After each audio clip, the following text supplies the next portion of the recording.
Hope everyone's having a good NAB so far. I have been. My name is Maria Gudjohnsen. I'm a 3D artist from Iceland. I've been freelance for my entire career, lived and worked in multiple places. Originally from Iceland, then I was in Germany for a while, and then New York. So I have like a client base from all over Europe and America. I am a generalist, so I just do whatever I'm asked to do. I mostly get hired for just my own personal style, but then I also do commercial projects and basically whatever I need to do. I have a master's degree in computer arts, and I also dabble in the fine arts world, so I put up exhibitions with digital art. And I mostly work in cinema. I also do Houdini, Redshift, Octane. Today we're going to go over the motion tracker inside of cinema. So I'm going to show you how to take real life footage and get that into cinema and overlay some 3D elements and render it out. And we want to keep it kind of short and efficient. Just get content out of it. I'm going to show you how easy it is to work with a motion tracker. It is really efficient, and the auto tracking features are really good. So if you specifically want to do content for like social media or whatever, it's like really easy and fun to play with. We're gonna go through that. The motion tracker takes in PNG footage, so we have to start off by converting that to PNGs. I have this video that I shot just with my iPhone at my desk at work. Nothing special. It's my desk. I placed a little star sticker there in the middle, and I'm going to show you why in a second. But what you want to do is just bring that into After Effects. We're going to work in real size. We want to keep an eye on our frame rate. I'm going to be using 24 frames per second, and we want to make sure that we have that throughout the project.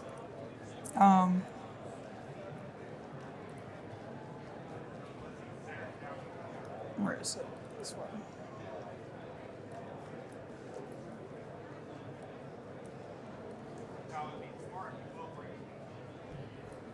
Just do that. Also make sure that is 24 FPS.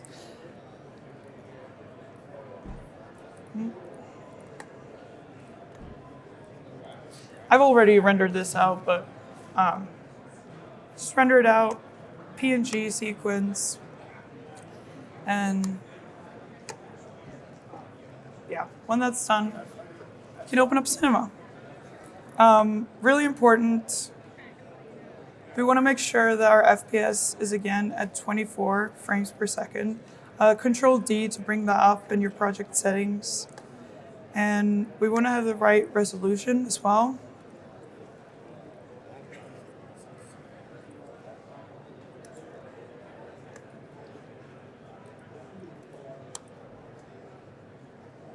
Good. We're ready to go. We're going to go to Tracker, Motion Tracker. And we're ready to bring in our footage here.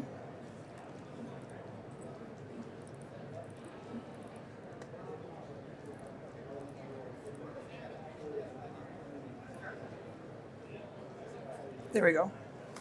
And you can just kind of scrub through it. It's going to automatically resample it. We can bring that up to 100 because our footage is it's not that heavy, just shot on an iPhone. Really simple. We want to create a background object that's going to give us.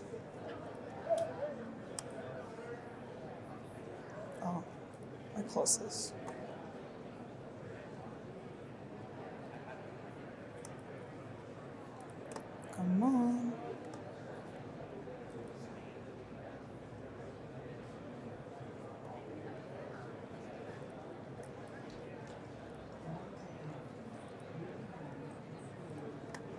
Okay, well, we don't need the background object for now. We'll do it differently. But yeah, we're gonna resample that to 100%. You can press play and then it's gonna cache it. We don't really need to do it because, again, the footage is really light. We're gonna go to our 2D tracking tab and we're gonna click Create Auto Tracks. And now you can kind of see how the trackers work. They like to grab onto edges and contrasting edges, so it's gonna really like these dark corners. You can see it didn't place any on the white desk because that's just white flat surface. And that's the reason why I put that star sticker in there.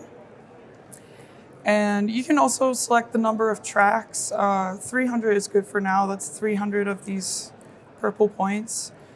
You could go up to like 1,500 if you have like complex footage, but usually simple and easy is what works with the auto tracker. So just gonna keep it at 300 for now. I'm gonna go through that and auto track it. That's gonna go through each point, each frame, and just basically follow those edges. There we go. And now if we scroll through, it's kind of grabbing on. We lost a lot of them, but that's actually fine. You can do this multiple times. You can even just go in the middle of your timeline, do that again, do that again. And it's gonna try placing those dots down. That's actually fine for now. And you see it didn't grab onto our star here. So we're gonna manually track the star. Go to our manual tracking tab. Let's bring up the track view. And we just control click on that star. We can find a good edge here. The middle X is where the tracker is put down. The outer box is where it's gonna look for that tracker on the next frame. So if your footage moves really fast and it moves out of frame, it's gonna lose it. But as long as it's inside of this box here, it will find it. You can also keyframe this, and I'll show you in a second. Also, if you have trackers that are different colors, like this book here is kind of this green blue color, you can go to the color filter, and it's kind of in between green and blue, but if you play with those settings, it's going to be easier for it to follow it. So you could do that. That's an option. I'm going to actually, go back to our star here. We're going to use this edge, keep it something like this, and manual track.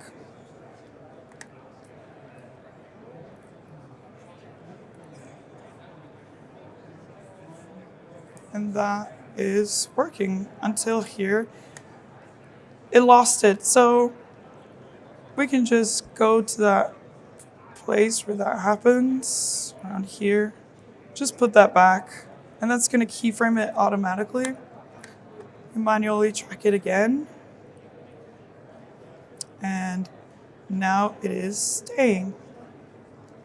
Perfect. So now if we place down something, it's not going to go right because we need to give the scene a little bit more information. And we need to 3D solve it. So now everything is in 2D space. The 3D solver takes all of those trackers that we had and go back to my 2D tracks. And it's going to create like a 3D matrix of those points. And it's also going to create a virtual camera that tracks the same camera movement that you had in the footage. So we're just going to run the 3D solver. Usually doesn't take that long.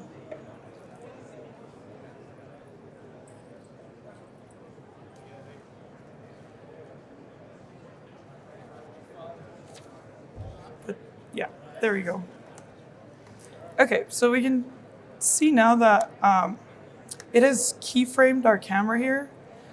You're gonna wanna make sure that it has a keyframe on each frame. If you have gaps in there, it means that it didn't track it well enough. So if we have all of our keyframes here, we should be good. Also, the dots are, yeah, this is the kind of like the matrix that you get. You can kind of make out the screen here, the table. The green ones are good information. The red ones are bad information. And the gray ones are sort of in between. And that is pretty good. Yeah, and this is our auto-tracked ones. And this is my star here.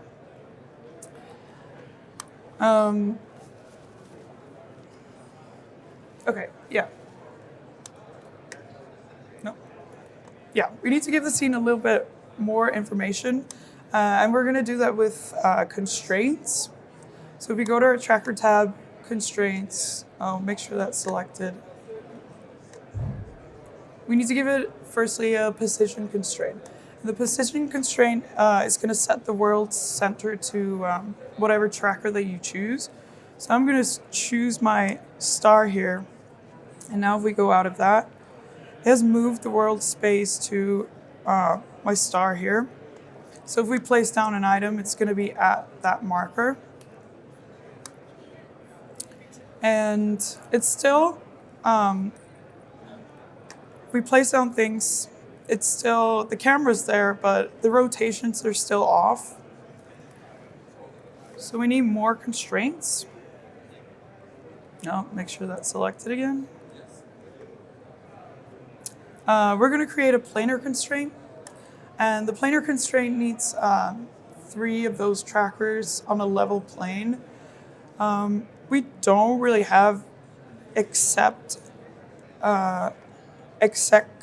information in this scene, but I'm just kind of gonna eyeball it to something that's kind of maybe these 3.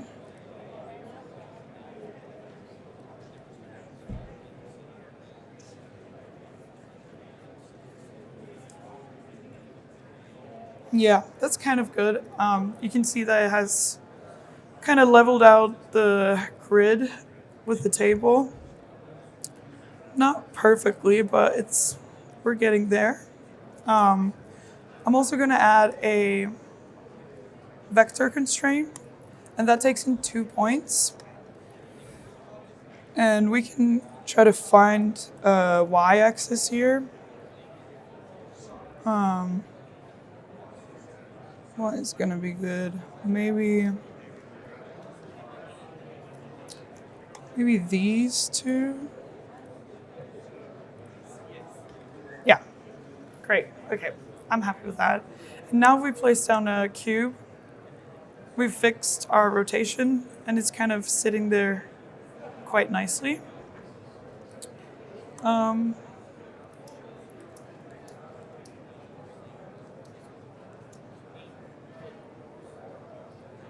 Yeah, that works out. Okay.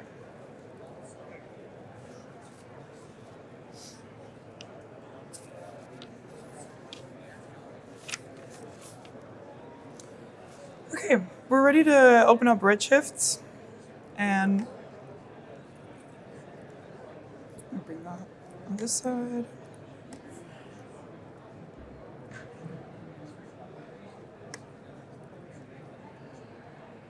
Footage is in there, that's good. We're gonna bring in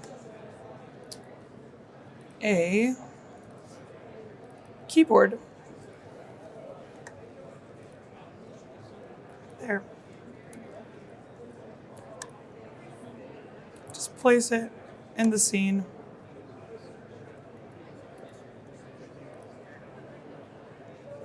Come on. I don't know why it's not reading the textures. Let me actually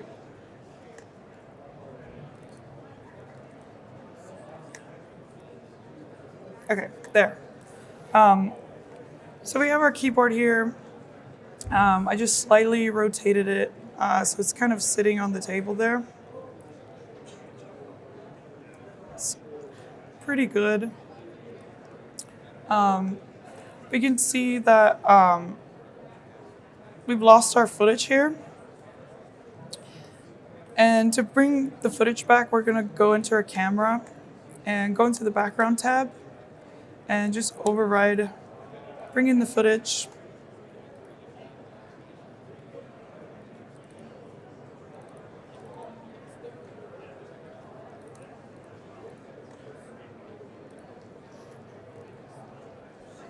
And make sure that that animates with it. So we're animation tab, simple.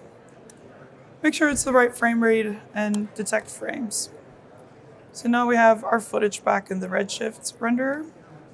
And we need to give it some light information. And I'm just gonna bring in a dome light. And when I shot this footage, I actually shot an HDRI as well. And I use this app called HDRI, so HDREYE.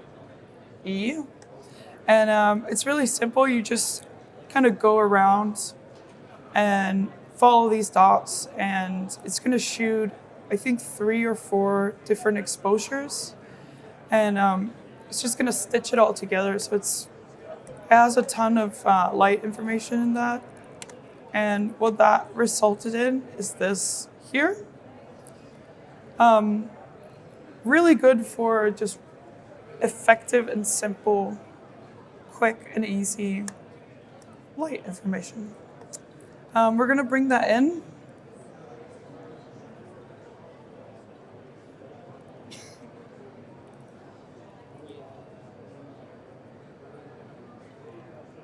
And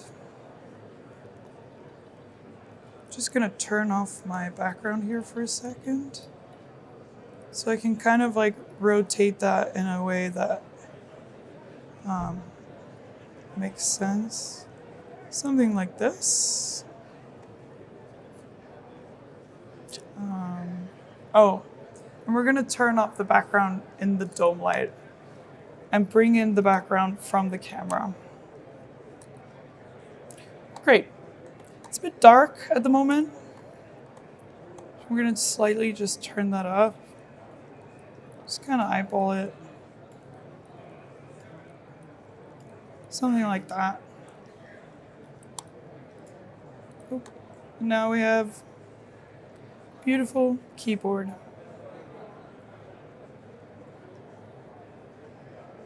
Great. We're not done. We need to give it some shadows to sell it. And that's really simple as well. Just gonna bring in a plane. Give it a Redshift object tag. And we go into our matte tab here. And we're gonna overwrite and enable the shadows. So now it just gave us these nice shadows on that table. We wanna make sure that we check this here. Let me turn this off for a second again. Because if we go into our alpha channel, because we're going to be rendering this out as a PNG sequence with alpha. If we don't check that, it's going to give us this plane. But if we check this, it's just going to give us our shadows. Turn this back on.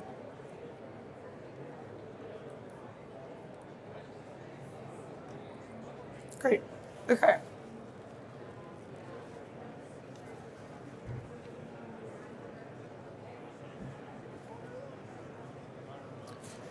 Yeah, okay, we're ready to add some motion to this. And I want these keys kind of to flow up like this, kind of like this balloony effect. So they're kind of swimming around in the air. So I'm gonna add a simulation tag. I'm gonna add a balloon. And I'm actually going to turn off the balloon so it becomes a cloth tag. But the reason why I selected the balloon tag instead of the cloth tag is because I wanted these parameters to be set for the settings for the balloon. And now if we hit play,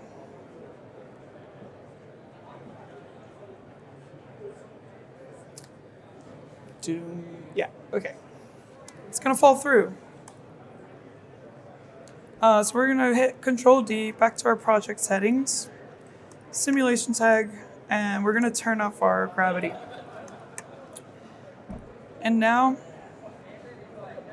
nothing happens. Because we need to give it a force. I'm gonna bring in the wind force, and I'm gonna rotate it. I always rotate this the wrong way, so is it this way? Definitely the other way.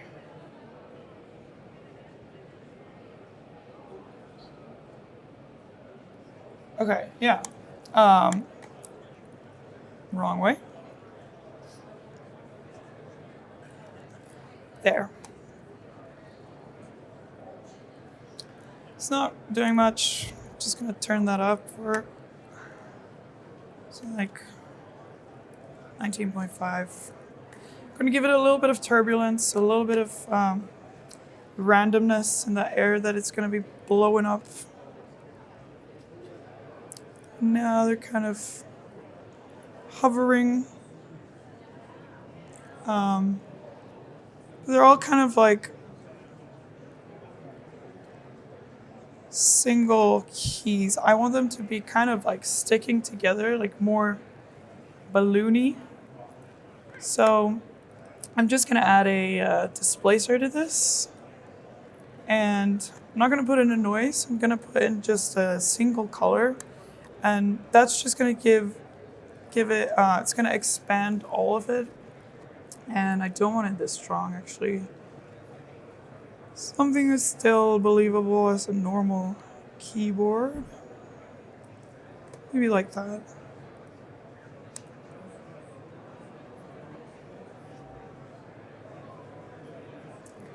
And that's gonna kind of stick them together. And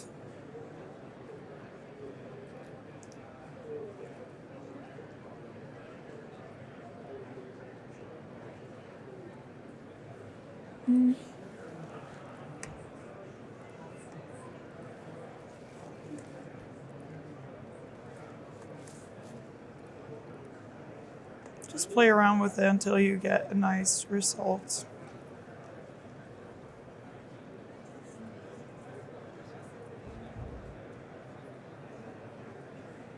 It's kind of good.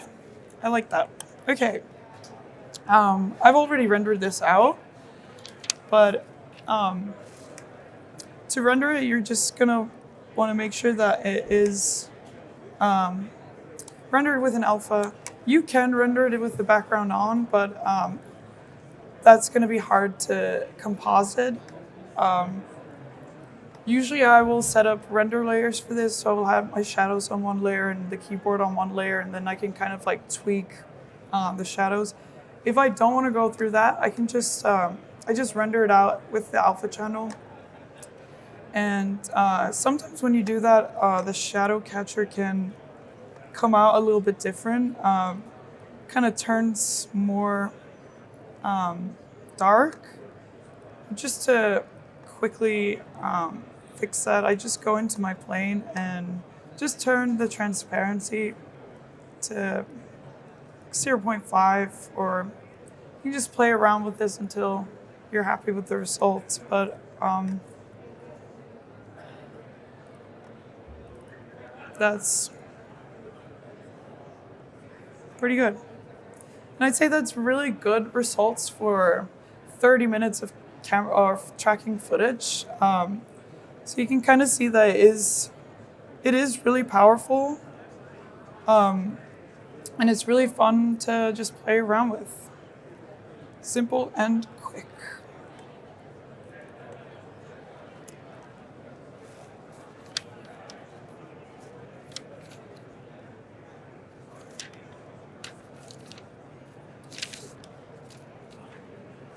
Okay. I also want to show you the object tracker.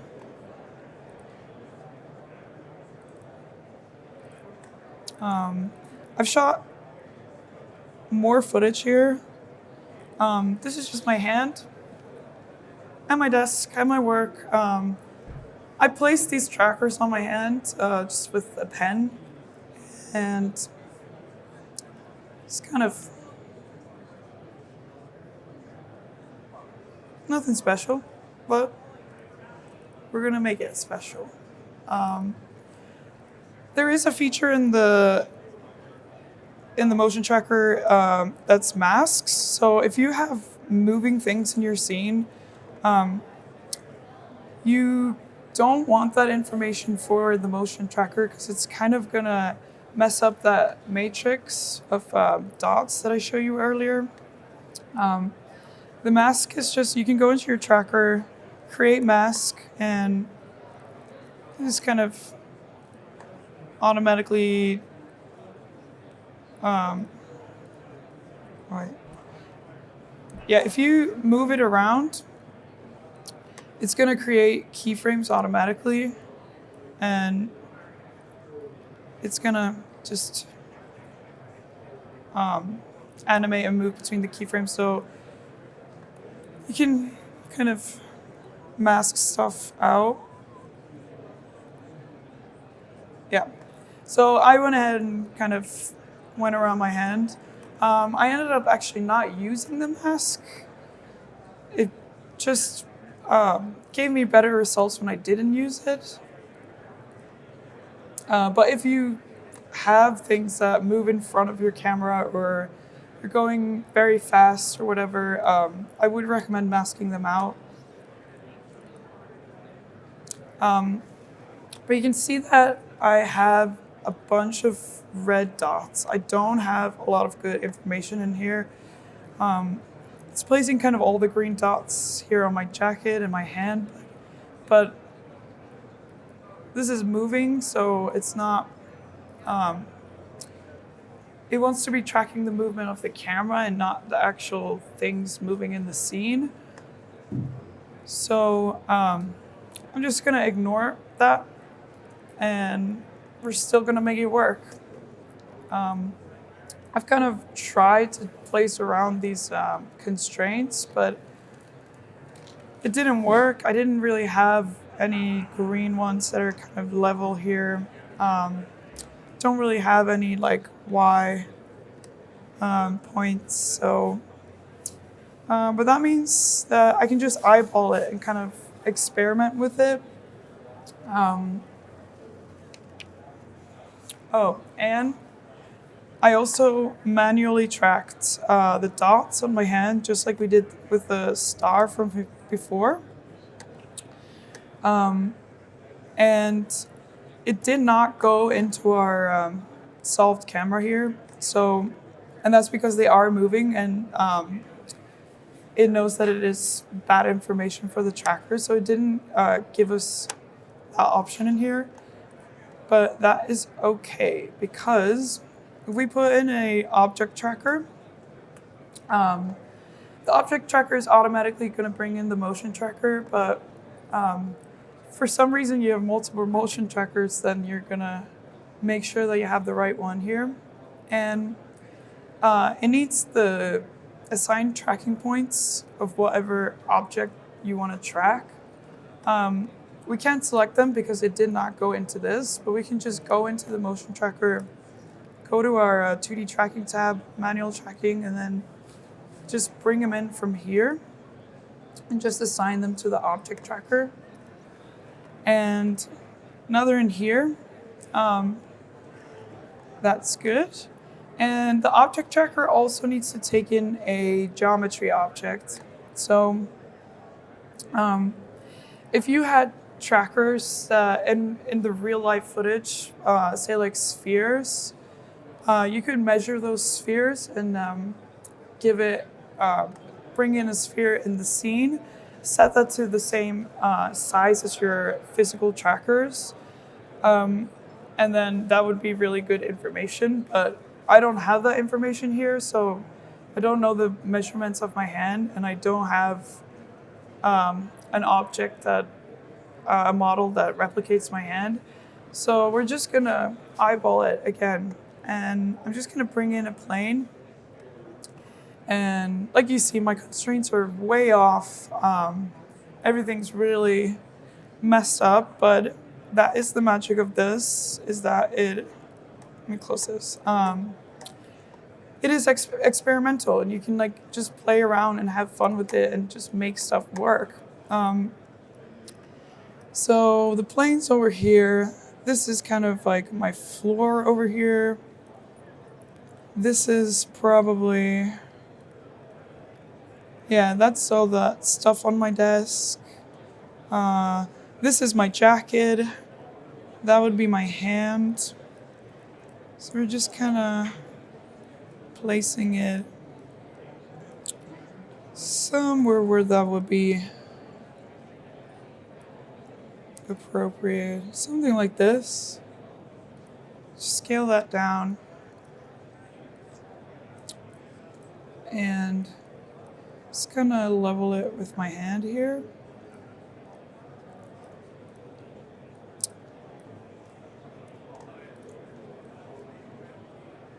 Maybe something like that.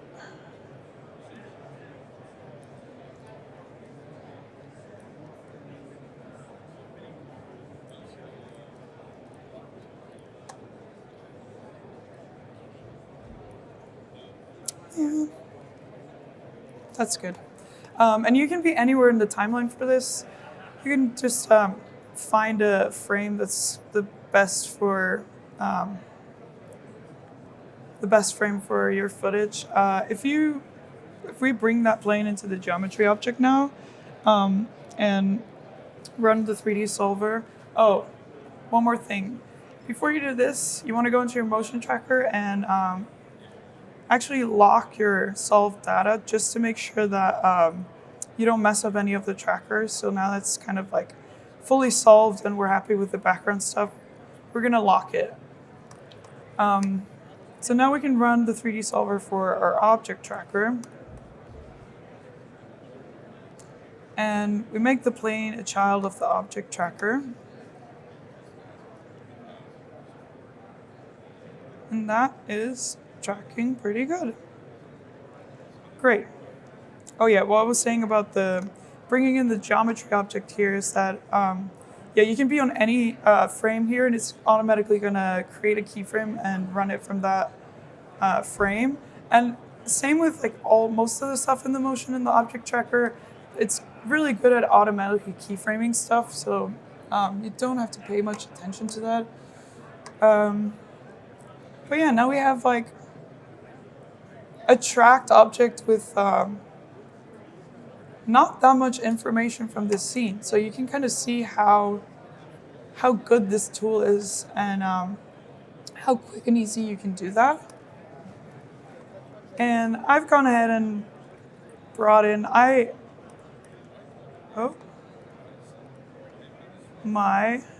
Elvis plate from the last time I was in Vegas. I 3D scanned it and kind of reconstructed it, and we just look at that.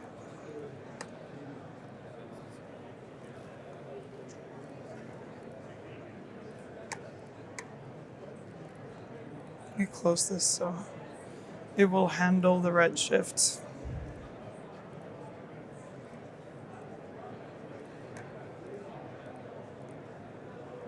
No. Not running. Okay. I've already rendered this, so I'll show you in a second. But just kind of placed it at the same place as the plane. Use the plane as a nope. Supposed to be under there. We use the plane as a shadow catcher under the plate here. Let me cancel that actually. And you can kind of see that it's just like sticking to my hand. It's pretty good. I would never hold a plate like that, but kind of get the idea. And let me just play that. That's really good for like 40 minutes of work.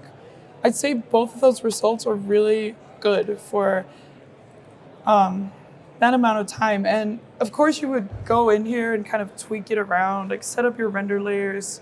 And you can composite this in After Effects and kind of go through maybe your keyframes and your trackers, and maybe you want to like manually keyframe stuff and move it around so it's like until you think it's perfect. But I don't actually need it to be perfect. I'm going for like quick and easy and efficient. I like to just keep a video folder in my phone. If I'm like out and about, just shoot some videos in case I want to use them in 3D space later. So I can just like have a bunch of fun with it. And that's pretty much it for today. And I also realized that I forgot to play my reel earlier. So we're gonna watch that now. No audio, just use your eyes.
Thank you.